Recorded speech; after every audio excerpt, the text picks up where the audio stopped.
3 Golden Eagles for War Thunder. Link in the description.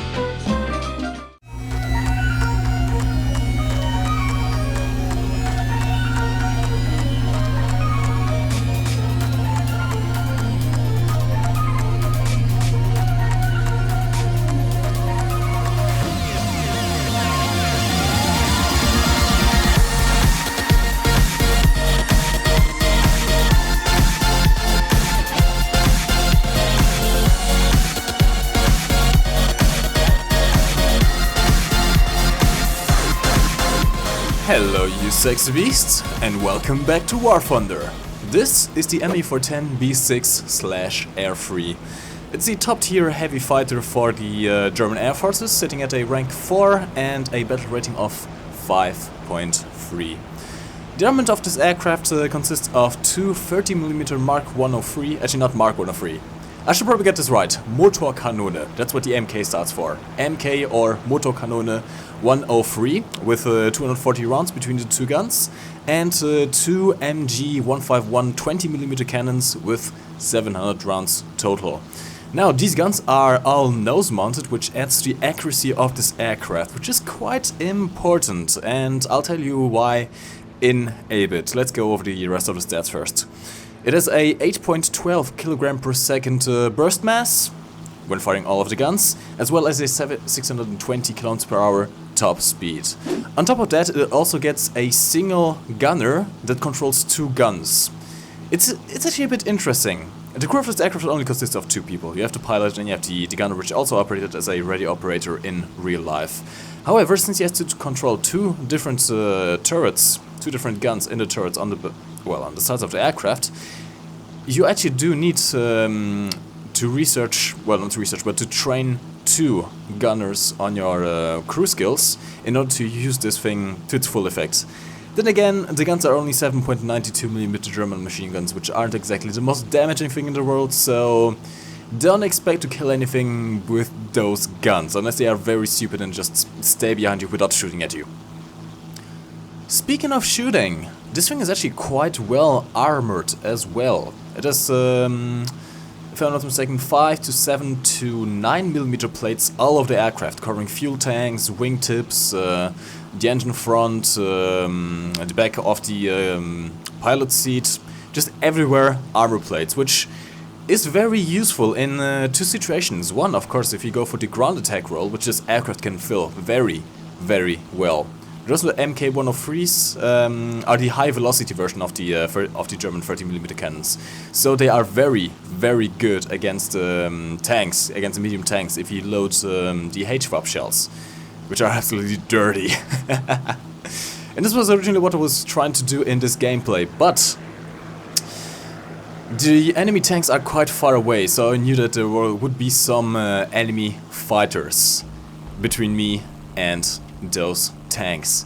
And the thing about this aircraft is, it does get two engines, but since they are both, mounted on the wings, unlike the Dornier 335, which by the way will get the same engines as this aircraft, the aircraft does provide quite a bit of drag. It is fast, but it's also quite heavy due to all the armor plates, and it's not fast enough to outrun fighters at this tier. However, the engines are very, very, very strong, which do allow you to go for some good climbs. You can't go too crazy with the climb rate. Generally, you shouldn't go for anything more than 10 degrees, and preferably you should also speed up first. Normally what I try to do is go for 400 km per hour first, then put my cursor to 10 degrees angle of climb, and this thing actually holds its speed very, very well. It does have some decent energy retention, which comes with the weight, of course, and the powerful engines. Now, for the guns, I did take out air target belt for the 20mm cannons and the HVAP shells for the 30mm cannons. Now, the HVAP shells are, again, very, very good against ground targets. You can easily kill anything up to medium tanks and light pillboxes with them. They are absolutely amazing. And since you do get 240 of them, you also can do quite a bit of damage. I've seen it before. A single Me410 can win the game by just running the enemy team out of score by killing tanks, killing ground targets, just running the enemy out of AI pretty much. Against aircraft, the 30mm cannons are also very, very good. Now, the aircraft shells do not have any explosive filler, but due to the sheer caliber and speed of the projectile, and the general just kinetic energy behind them, they can still blow up aircraft very, very easily, as that PE2 earlier just saw. You definitely do not want to get on the wrong side of these guns. Now, the ME410 is not a good turn fighter, by no means, although it is still quite agile for a heavy fighter.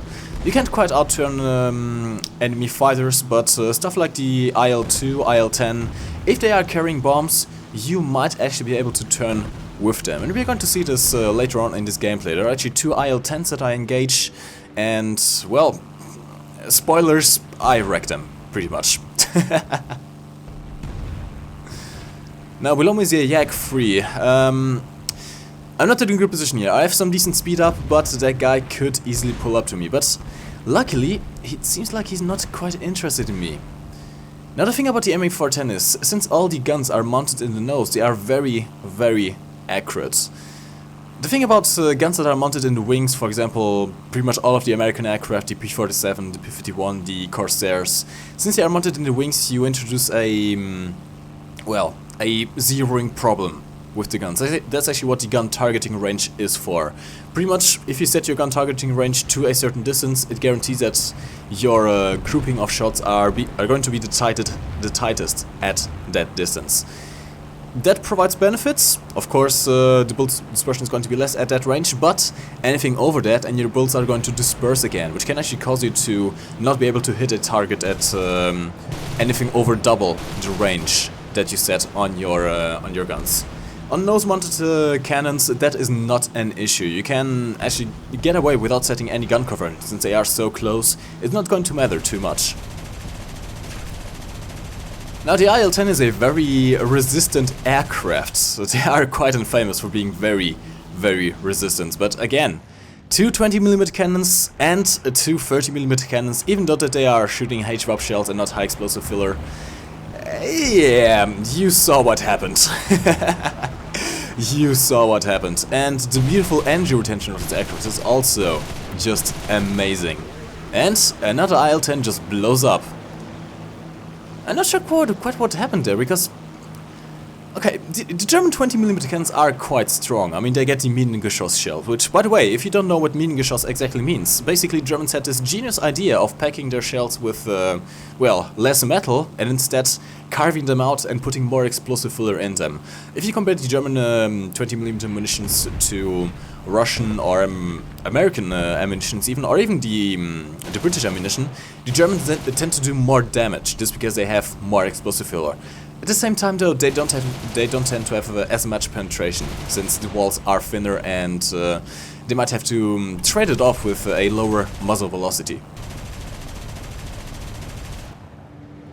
Now, with the 2 IL-10s taken care of, I try to go for some ground targets here. There are some artilleries and some anti-aircraft artilleries also that are, well, defending that A zone. Now, as you can see by the points, the enemy has run out of points quite quickly. We are not going to win this game by destroying ground targets, but you can always go for them. Since you have so much ammo, you can just farm 3 points essentially, and even if you miss the first pass, you can always use your gunners to get some sneaky shots whilst you are flying away.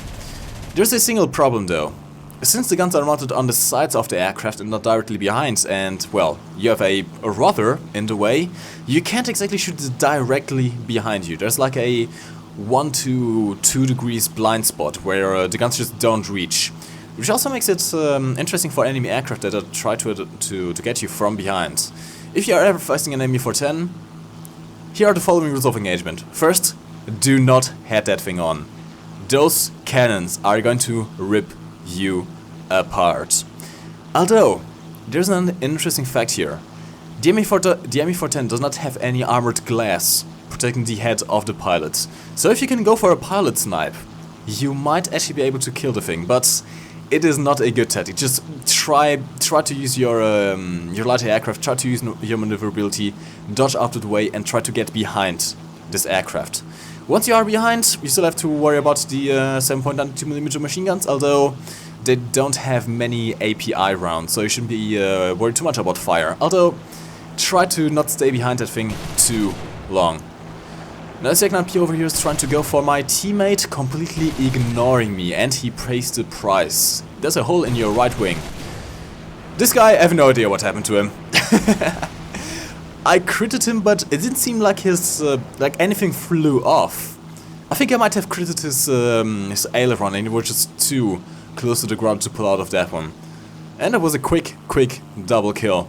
Now this doctor ate too many numbers. Guys, if you're making a username, don't use numbers. Come on, try to be a little bit creative. That's just horrible to see. But anyways, this I-185, he is the last member alive in the enemy team. So much for Russian bias. Now he's going after my Focke 190 friend, but he saw me coming. He saw me coming. Now, the ME-410 is a very good support aircraft. If you can try and support your teammates, always try to do that. Because, well, having friends around is good for you, since you don't have the maneuverability to kill a fighter all by yourself, the dogfight with a fighter. Having some friends around that can get him off your tail is always beneficial, so try and stick together with other teammates. And, well, this 185 did not learn his lesson. He tried to climb and tried to head on an ME-410, which has 20mm and 30mm cannons. Guys, don't do it. Just don't. It's bad for you. Even if you can get the pilot, the thing has so much armor, just don't. Just don't. Anyways, this has been the ME-410 B-6/Air3. Do I recommend it? Hell yes. This aircraft is actually one of the most versatile aircraft you can get in War Thunder. It doesn't get any bombs, but you don't really need any bombs. Those high velocity H-warp shells on the 30mm cannons are more than enough to, even more effective than bombs in taking out ground targets. And you can farm a lot of XP and silver lines with this aircraft. It's actually one of those few vehicles where it would be a good idea to put a talisman on it. It's just good. It's just all around very good, as long as you know how to fly it. If you face so many fighters, try to go for head-ons, try to stick close to your friendlies, try to climb. Even though you can use this aircraft very effectively in a ground attack role, do still try to climb. Generally go to about 400 km/h, I indicate the airspeed of the runway, and then get to a 10-degree climb cursor angle. That generally gives you enough boost, enough climb rate to still stick with most of your teammates. Anyways, this has been it for this gameplay of today. Hopefully you guys have enjoyed this video, and if you did so, do let me know by leaving a like rating. Also, well, you can dislike if you didn't like it. It makes me sad, but I guess I have to live with it. By the way, leave some suggestions in the comments down below what you would like to see next. Any aircraft, any tank, as long as I have it, which I have most, I can drive them out. If you're new around here, subscribe. My name is MikeGoesBoom. Thank you very much for watching.